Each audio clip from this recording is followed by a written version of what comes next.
Hi, it's Rod, and this one's called What Jesus Said to Me in 2020. What Jesus has been saying to me lately.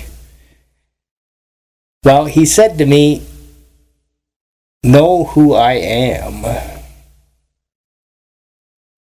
So it's like there's areas in my thinking that do not think of Jesus, the truth about Jesus or something, and I got to let him be my perfect truth teacher and help me to understand better who he is. So Jesus said, I am the greatest truth teacher.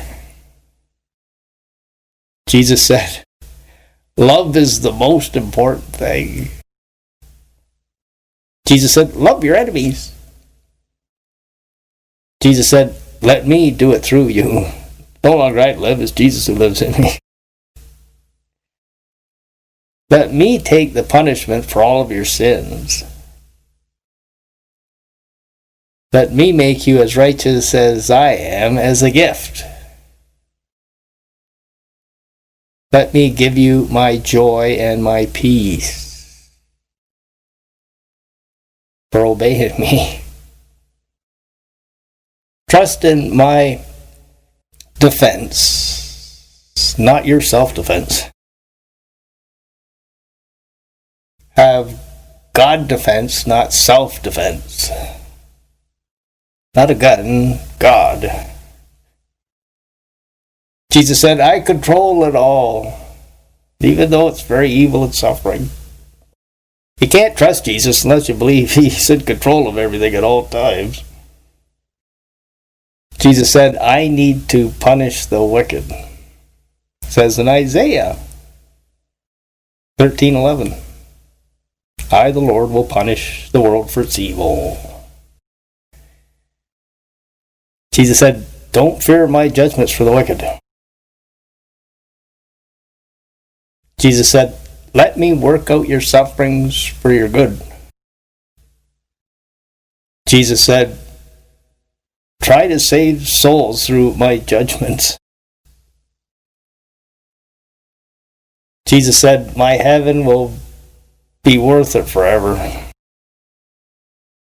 So Jesus has been working on me with this one here. Let me work your sufferings out for your good today.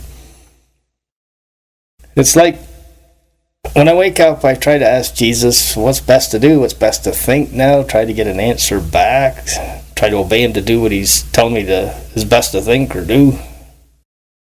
Today it was trying to do something like make a special kind of vitamin C or something. And there's a lot of work to it. And I got busy doing it. And then it felt like a wheelbarrow full of bricks fell on my head or something.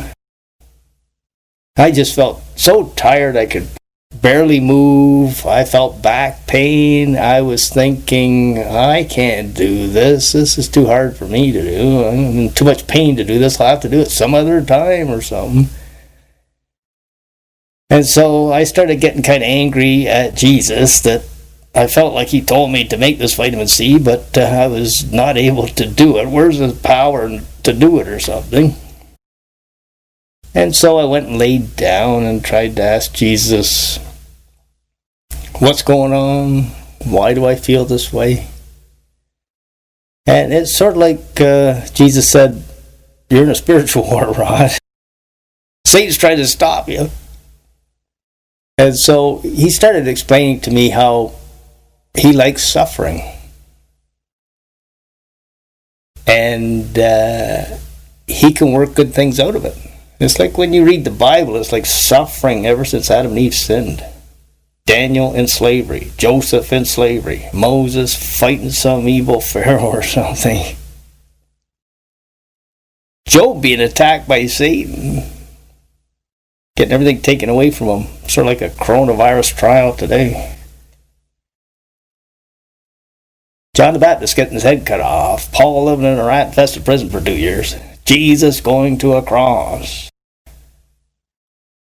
It's supposed to be a suffering world, and Satan's supposed to be trying to stop you from doing God's will, so you got to kind of expect that. Jesus tells you to do one thing, Satan tries to stop you, then you got to ask Jesus, should I continue trying to do this? And if Jesus says, yeah, keep continuing to try to do it. So I kept trying to make the vitamin C till I got done, and it's like it felt a lot of suffering before, but the second time I tried to do it, I felt like I could do it without feeling like I was dropping dead doing it or something.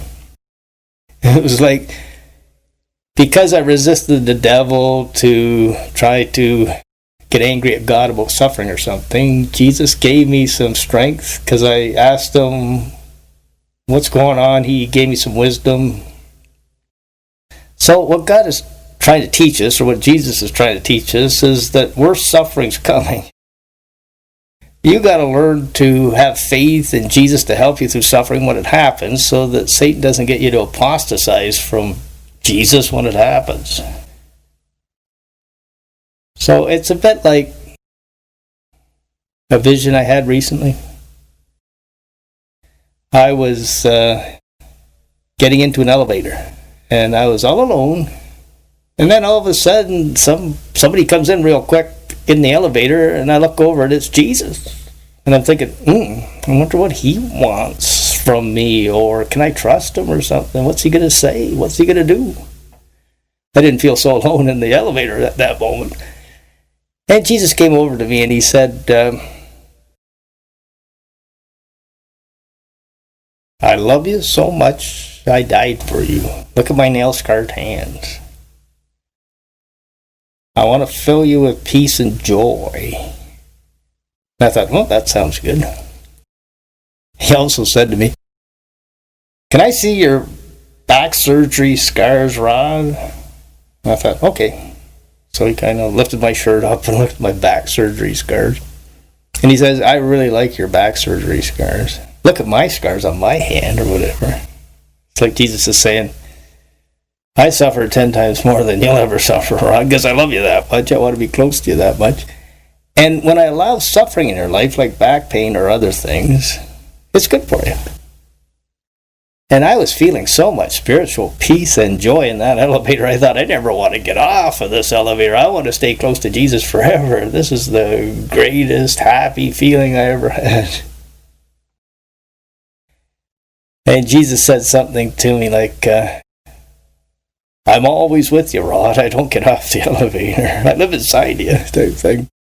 But it was like a vision to teach me something where he got on the elevator, and I was wondering if I could trust him or what he was going to say to me. Because Satan's always trying to tell us lies about what Jesus is going to say to us. So Jesus gets on the elevator and he says, oh, you've been sinning a lot, Rod. I got to whip you now, type thing. No, Jesus wants to take all the whippings and the punishment for all of my sins for me and make me as righteous as he is as a gift. And then lead me down a path that might involve suffering, feeling like a wheelbarrow full of bricks being dropped on your head. But he can work it out for our good. It's like when I think of Joseph, his brother's trying to murder him, he's in slavery or imprisonment, and yet he says, God means this for my good. God asking Abraham to sacrifice his son. And it's about passing suffering love tests or something. When Jesus said, when they persecute you, when they cause you to suffer for my name's sake, rejoice and be glad, great is your reward in heaven. It's like Daniel in slavery can work out for his good. Moses fighting the evil Pharaoh can work out for his good. Paul in the rat-infested prison for a couple of years can work out for his good. John the Baptist getting his head cut off can work out for his good. Daniel in the lion's den, Shadrach in a fiery furnace. There's all this suffering in the Bible, but God's trying to work it out for good, like the Job experience. And so, what Jesus is trying to say to me is, know who I am. So many people have this Jesus that's like a genie or something, and he's supposed to make life easy for them and make them healthy and wealthy all the time. It's not working out too well now, and it wasn't in the Bible times either. So if you're getting angry at Jesus because you got suffering in your life, you need to try to ask him to help you to learn the truth about him, that he likes your suffering. He likes your faith in him through suffering. He loves your love for him through suffering. Not that he wants to make life easy for you and heal you and prosper you all the time so that you don't feel any suffering at all. There's great suffering coming. We've got to learn to believe Jesus is good in it now so we can handle it later. It's like a Job experience, getting everything taken away from you, but because you still have faith in God through it, God can give you twice as much as you had before. Or thinking about heaven or something. If you don't obey Jesus to do suffering things, you don't get the suffering love awards to enjoy forever. They're like a sign of how much you love Jesus by how much you suffered. Abraham, he's got great rewards for being willing to sacrifice his own son. Job got twice as much as he had before because he was willing to have faith in God and trust him through Satan trying to stop him from believing in God. It's like Jesus saying about Peter, Satan wants to sift you like wheat, Peter, and I won't allow him to. And it's like Jesus saying, I suffer 10 times more than you'll ever suffer, Rod, and look at the great rewards I got forever, King of the universe. I want you to join me. I want you to have great rewards in heaven like I got great rewards in heaven. Through resisting the devil in spiritual warfare, through doing God's will even if Satan's trying to kill you doing it or something, cut your head off or put you on a cross or something, put you in a rat-infested prison or a FEMA camp or whatever. No, if Jesus says to do it, he'll help you through it. He'll work it out for your good like a Joseph story. And you can get some great suffering love awards in heaven after you die for it, that you're not going to get unless you obey Jesus to do suffering things and trust in him to help you through it. It's like Peter walking on the water. I don't think I could do that, Jesus. Trust me, Peter. Don't trust yourself. I'll help you through it. And he was able to walk on the water a little bit, type thing. Trusting if there's a storm around, Jesus can stop it in a second. Jesus controls everything. Satan's like a puppet on Jesus' strings. The satanic world empire government's like a puppet on Jesus' strings. And he can turn him to dust anytime he wants to. Going to hell will be like getting a wheelbarrow full of rocks or something, or bricks dumped on your head every day. Going to heaven will be no more suffering. And enjoying great rewards in heaven instead. You can't even get a drink of water in hell. So I don't envy these wicked people that want to follow Lucifer or Satan on the earth or something. When they drop dead, it's hell time forever. If you're obeying Jesus and being saved by Jesus, you can go to heaven and get great rewards instead. It's like the way to happiness is when you make Jesus happy, you make yourself happy. It's like when you do what Jesus tells you to do, he gives you spiritual peace and spiritual joy. I like what you're doing, rewards you with peace and joy. If you don't want to obey Jesus, he's not going to reward you with that spiritual joy and peace. Salvation's a free gift, but whether you want to obey Jesus after salvation or not, that's something you exercise with your free will to do or not, and you can lose your salvation too. It's not once saved, always saved. It's if you have faith in the free gift of salvation, you have it. And if you start to lose that faith in the free gift of salvation, you miss out on it again, because it's by faith, it's not works. But rewards in heaven are by works, not just faith or something. So that's a bit about what Jesus said to me in 2020.